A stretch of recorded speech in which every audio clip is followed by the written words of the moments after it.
Hello and welcome to this very special interview. Today I have with me wedding designer and planner Ambika Gupta of the AQ project that has been encouraging sustainable and environment friendly weddings across the country.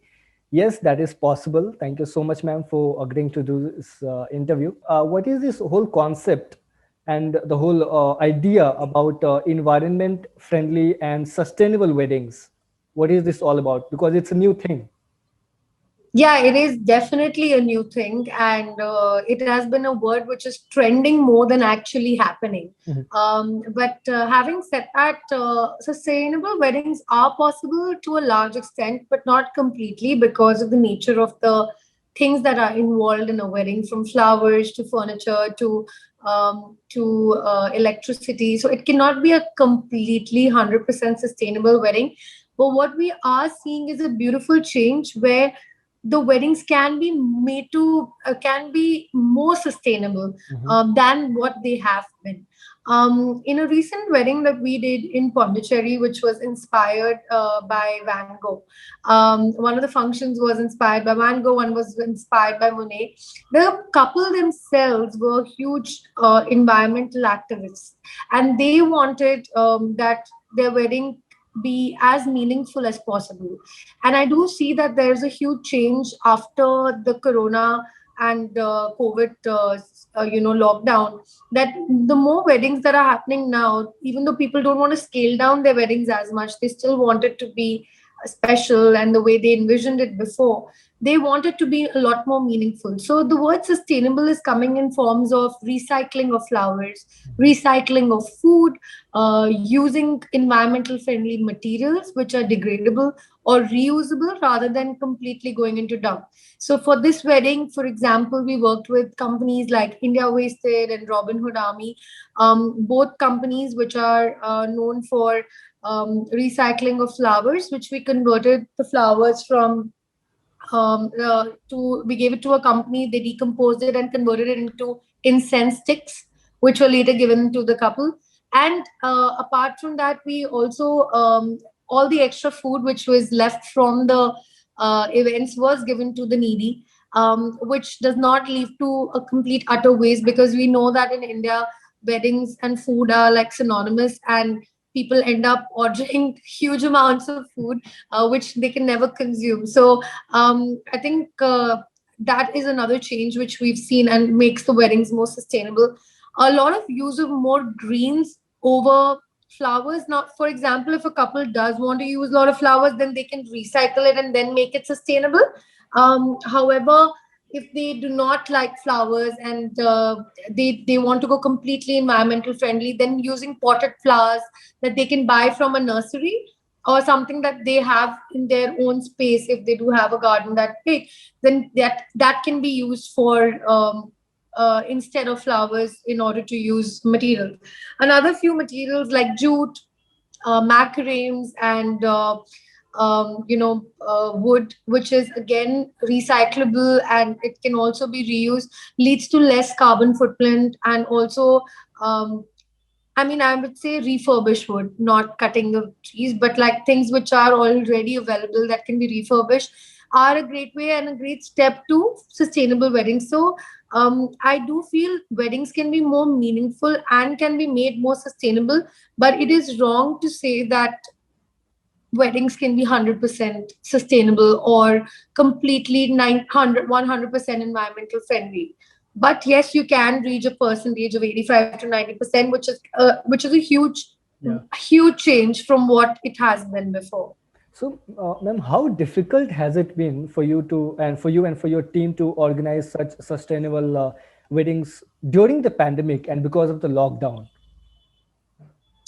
Well, the lockdown brought upon many difficulties, but also it has led to a new change in the mindset of people. So there's a yin and yang to everything. So I feel that the sanitization and availability of local produce was deeply affected because of corona.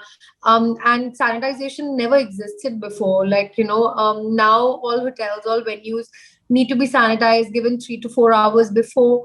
And the local farmers were affected a lot during the pandemic, and their produce was not so much. And Mhm. in India, I don't know how many people know, but we're not allowed to import local variety of roses because they don't want the Indian farmer to be affected. So the weddings largely depend on the supply of flowers from the local farmers itself. So it was difficult because people thought that during Corona prices would go down, but actually they instead went up.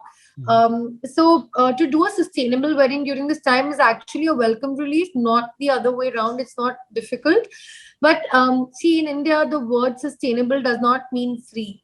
Mhm. It's actually expenditure. So even if you do need to recycle, say, food, or if you want to recycle all the flowers that you're using and convert it into a product, you need to spend. Now, this what I see is a huge change in millennial couples where they do want to go and take that step forward. They do feel responsible towards the community and to the environment at large, and I think that's really heartwarming. And it also does give back to Mother Nature. And another way of making it more meaningful, I would say, is to work with NGOs, which really work on some beautifully handcrafted products, and they can be used in the weddings to make it more environmental friendly and meaningful, and support the local people as well. So, ma'am, as you said that for sustainable weddings to be organized, you use mostly natural products or natural items Yeah. for decoration purposes or for the management of waste management. I mean, food and waste management during the weddings. How difficult is that? Because you can't use like i- how are even the customers, how are people also seeing at this? Are they more willing to spend on environment friendly wedding, or they are saying no, no, we want some other kind of materialistic or plastics to be used for decoration purposes, or plastic plates or something like that for wedding arrangement, as it is happening in India, or it has been happening. So How? in plush weddings, honestly, nobody uses plastic. To be honest, Mhm. even I think it happens in a very. I have personally not seen plastic plates being used in hotels or events. I think they do want to. I mean, generally the plates are ceramic, so Mhm. that's not something which we generally get into. There are couples who go to the extent of trying to take leaf plates and stuff, so that they are more sustainable, and they can be degraded. Similarly, in South India, for example, the weddings over here have the whole system of putting the banana leaf and serving. It's called a sadhya. So those things are already practices which I think are now gaining more importance, and people are kind of going back to their roots. And not only does it make it more memorable, but at the same time, all of that stuff is degradable as well. However, people, when we use sustainable materials, actually surprisingly are more. Um, I think the wedding turns out to be a lot more unique than Mhm. it would look otherwise. So it does have its own set of people who probably have an artistic eye or who like those kind of things will be there. However, to each his own, because everybody envisions their wedding very differently. So Mhm. I think Mhm. it's great if we can, if not make the weddings just with sustainable materials, but if even if we can recycle flowers and we can recycle the environmental waste that we produce in weddings, I think that itself is a huge positive to take back from this culture, the new culture of sustainable weddings. So, ma'am, what are your few suggestions and tips for green weddings? Well, use material which is reusable. So refurbished wood is great. Using cane furniture, which is again reusable, that's nice. To use materials and to use materials which are reusable and are earth friendly, like terracotta. Using natural produce like bajra. Using natural green potted plants, which are beautiful. You can use jute. You can use fresh produce in terms of Sorry to fruits, in interrupt you, terms but of. it's actually nice to know that these materials can actually make wedding interesting in terms of decoration. It's really nice. I have actually Uh, done weddings like that, and they are really beautiful. Like we've done fresh fruits in terms of, we did an Orange County event in which we used terracotta, we used bajra, we used pampas grass, which is trending a lot, which is again reusable. And these are all Mother Earth grown things, right? So you're reusing them. They have a great shelf life. Dry bajra looks absolutely gorgeous. Mhm. You can use that and use that in like terracotta, and use handmade macrams, which again have such a long shelf life. So things like that, which can be recycled and reused, do lead to less carbon footprint. Things like, for example, plastic need to be banned, because we have to understand that there is no way to recycle it and no surety of where that thing is going.